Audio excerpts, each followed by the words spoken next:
Ce numéro de votre rubrique L'entretien du jour, mesdames et messieurs, sera donc axé sur la médecine vétérinaire, plus précisément l'importance de la parasitologie. Et pour en parler avec nous déjà sur ce plateau, notre maître de conférence agrégé en médecine vétérinaire, Ilano Sabas Atindeou. Professeur, bonjour.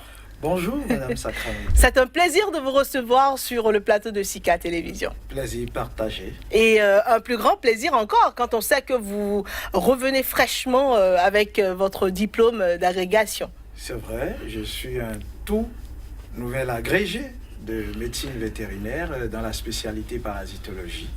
Donc, dans la dernière édition de ce concours qui s'est tenu à Libreville. C'est ça, justement. Et c'est un plaisir et c'est un honneur pour tout le Bénin entier de vous avoir. Alors, justement, nous partons parler de ce domaine-là, de cette branche complexe-là, la médecine vétérinaire. Et plus précisément votre domaine dans lequel vous avez d'ailleurs soutenu votre thèse, la parasitologie. Mais dites-nous déjà, médecine vétérinaire, tout le monde n'a pas idée. On se dit, bon, les vétérinaires, sans pour autant savoir que c'est une grande science assez complexe qui a plein d'autres domaines en son sein. Alors dites-nous plus explicitement, la médecine vétérinaire, qu'est-ce qu'on y trouve? Vous faites bien de l'introduire ainsi comme une grande science. C'est la grande médecine. C'est la mère des médecines. La médecine vétérinaire, communément considérée comme la science ou la technique qui s'occupe de la santé des animaux. Je me rappelle quand j'étais plus jeune, les acteurs du monde rural qu'on appelle vétérinaires étaient ceux qui venaient castrer nos chiens, nos moutons à la maison. Et avoir ce statut social, ce rang social de ces acteurs-là, on pourrait dire que ces personnes du tout, c'est pas grand-chose. Mais comme vous le dites, la médecine vétérinaire est une science très grande. C'est vrai qu'elle inclut la prise en charge de la santé des animaux. Et déjà à ce niveau, elle est bien plus compliquée que toute autre médecine, en ce sens qu'il s'agit de patients qui ne savent pas parler et que nous devons utiliser des astuces à la limite de la magie pour les comprendre. Pour les comprendre, entendre, situer là où la douleur se trouve ou mettre en évidence les pépins. Voyez-vous, donc déjà, il y a cet aspect de la prise en charge de la santé animale, mais beaucoup plus loin, il s'agit de la santé des hommes aussi.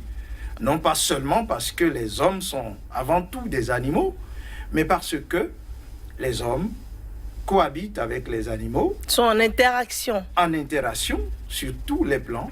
C'est une vie en symbiose parfaite. L'homme a des animaux de compagnie. L'homme tire son alimentation la plus riche, l'alimentation protéique des animaux.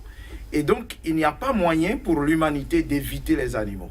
Alors, celui qui s'occupe de la santé des animaux contribue à fournir la bonne alimentation protéique et au-delà, il contribue à préserver l'homme des transmissions de certaines maladies communes aux deux mondes, communes aux animaux et aux hommes.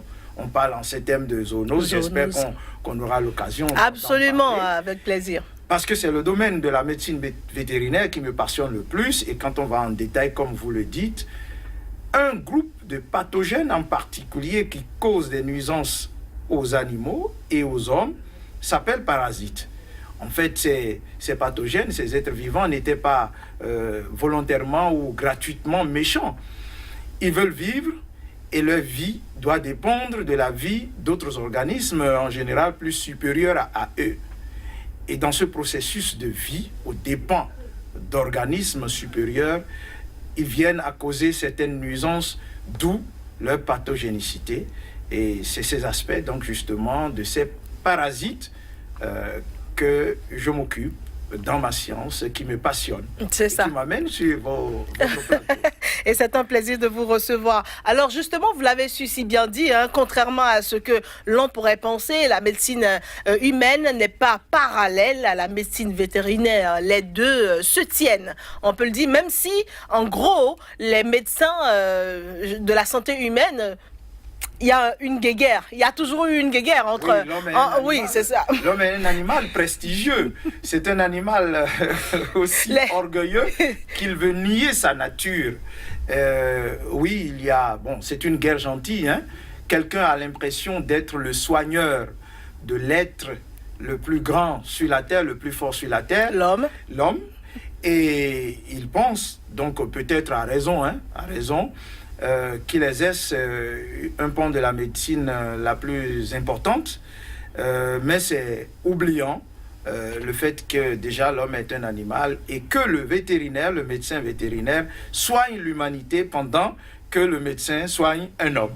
Et d'ailleurs, il a été démontré il y a quelques années, hein, et c'est de là que c'est parti le concept One Health. D'ailleurs, il a été donc démontré que oui, la santé de l'homme dépend de la santé de l'animal. La plupart des pathologies qui affectent les hommes proviennent des animaux ou vice-versa, comme quand on prend par exemple Ebola, quand on prend par exemple Lassa et bien d'autres maladies. Et donc, il a été démontré que si on prend mieux soin des animaux, eh bien, cela va mieux agir sur la bonne santé des hommes. Absolument, c'est le concept de la santé globale, une seule santé. On aurait pu avoir une seule faculté de médecine qui, à la base, forme des médecins de façon globale, une seule santé. Et en bout de chaîne, la spécialisation peut venir pour orienter certains vers le monde animal et les autres vers l'homme, puisque à grand jamais, on ne saura gérer la santé de l'homme au même titre que la santé des animaux. Absolument. Mais comme vous le soulignez si bien, nous avons les mêmes pathologies. On a une communauté de pathogènes et la gestion orgueilleuse, le contrôle parallèle de ces pathogènes s'est toujours soldé par un échec. On a toujours une flambée de maladies qui vient d'une brousse, étant donné que les animaux, la faune sauvage, c'est de réservoir pour beaucoup de maladies infectieuses. Et il n'y a pas que ce lien entre les deux médecines. Vous savez que lorsque nous consommons de la viande, des œufs, nous consommons forcément des résidus de médicaments qui ont été utilisés pour protéger ces animaux. Alors, quotidiennement, des doses infinitésimement faibles de résidus médicamenteux, des antibiotiques notamment, et des antiparasitaires utilisés pour traiter les animaux, subsistent dans les muscles qui deviennent la viande, passent dans les sécrétions physiologiques, dans le lait que nous buvons. Et dans quelle maison on ne consomme pas le lait le matin ou des omelettes? Et donc, des résidus médicamenteux provenant de l'exercice de la profession vétérinaire se retrouvent dans l'organisme des consommateurs humains. Et cette dose faible d'antibiotiques ou d'antiparasitaires qui se retrouvent dans l'organisme humain finissent par produire ce qu'on appelle dans notre science résistance médicamenteuse. Et au bout de chaîne, comme c'est les mêmes familles de médicaments, d'antibiotiques que on est appelé à utiliser pour guérir, pour soigner les hommes, l'homme ayant ingurgité à longueur de mois, d'années, des résidus de médicaments, développe donc cette résistance aux médicaments. Et lorsqu'à son tour, il est malade et qu'on lui administre ces antibiotiques, ça ne passe plus. Ça ne répond plus. On parle de résistance médicamenteuse. Ce qui fait que la collaboration entre médecins et vétérinaires dans l'utilisation des molécules médicamenteuses que nous avons en commun est indispensable pour le succès de la thérapeutique en général sur le long terme. Voilà pourquoi je renchéris, je vous dis, vous avez raison, on a gagné à fédérer ces deux médecines-là. Absolument, et à se mettre en tête que oui, les deux se tiennent et que sont indissociables. Alors, carrément. Alors, vous avez soutenu votre thèse sur la parasitologie. J'aimerais bien que vous reveniez sur votre thème. Alors, mon thème, c'était épidémiologie, des miases et des helminthoses gastro-intestinales, des petits ruminants. C'est de grand. Non, ben, on va banaliser. Vous ramenez là-bas de la terre. On vient en bas, on vient pour communiquer, pour que tout le monde nous comprenne. Eh bien, moi, à l'occasion donc de ce PhD, de ce doctorat en sciences agronomiques, je me suis intéressé aux parasites qui infestent les moutons et les chèvres qui, en fin de production, deviennent de la viande pour les humains. Lorsque je prends la viande de bœuf, nous l'aimons, nous la consommons. Mais il y a un risque de contracter un parasite très méchant, le ténia, je sais que vous en savez. Bien sûr. Le ver solitaire, c'est un ver qui mesure de 8 à 12 mètres et qui se pelotonne dans l'intestin grêle de l'homme. Mais entre-temps, la larve de ce ver se retrouve dans le muscle des bovins.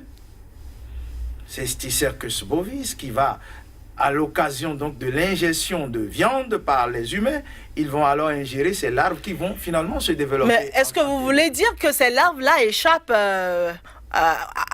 au haut degré auquel les nourritures sont préparées? Oui, on va dire, c'est au meilleur des cas que nous poussons la cuisson jusqu'à cœur de la viande pour détruire ces éléments parasitaires qui sont en fait en vie ralentie, enquistés et qui résistent beaucoup. Mais en fait,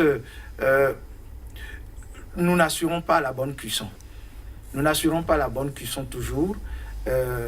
Nous ne contrôlons pas dans quelles conditions déjà ces parasites pouvaient être interceptés dans les abattoirs par les vétérinaires qui jouent un autre rôle à ce niveau-là de l'inspection, du contrôle de salubrité des viandes avant d'autoriser leur vente au marché et donc leur consommation par les populations. Mais malheureusement, la plupart des Béninois, je ne vais pas dire tous, s'achètent des bêtes, des moutons, des chèvres, des bœufs, parfois... Sans savoir la provenance. Cérémonie. Et non, ils abattent même, ils abattent à domicile. Oui, justement, c'est ça que je ce qui est interdit. Et quand on les prépare, ces viandes, il n'y a aucun contrôle de vétérinaire. Et la cuisson massive, on est pressé de consommer, ce n'est jamais avec les précautions qu'il faut. Et pour mieux contrôler donc déjà ces parasites qui peuvent se retrouver dans les organismes animaux, chez les moutons, chez le porc, chez les bovins, il y a nécessité que la science qui s'appelle parasitologie étudie les circonstances d'apparition de ces maladies chez les animaux. Les circonstances, entendez, à quel moment de l'année, saison pluvieuse ou saison sèche, quels sont les facteurs de risque. Lorsqu'on maîtrise ces contours dans l'objet de ma thèse, on définit plus facilement des stratégies pour empêcher que ces animaux soient déjà infestés. Si on contrôle déjà à ce niveau l'infestation, on réduit les risques de transmission de ces maladies à l'homme. Voilà, disons, en gros, simplement dit la substance de la thèse que j'ai défendue en 2012. Parfait. Alors, en tout cas, professeur Sabah Satinéou, c'est avec plaisir que nous vous avons écouté. Le temps passe vite, les 13 minutes se sont écoulées. Ah oui? Bien sûr, mais nous aurons d'autres numéros avec vous, ne vous en faites pas. Sans qu'on ait parlé des zoonoses en détail. Mais bien sûr, nous y reviendrons. Sans qu'on ait parlé de tous les efforts que je fais pour mettre au point des médicaments, des extraits végétaux. Dans un autre numéro, très très prochainement, c'est promis, professeur. Merci bien, c'est la fin déjà de cette émission. Merci pour votre aimable attention. Au revoir.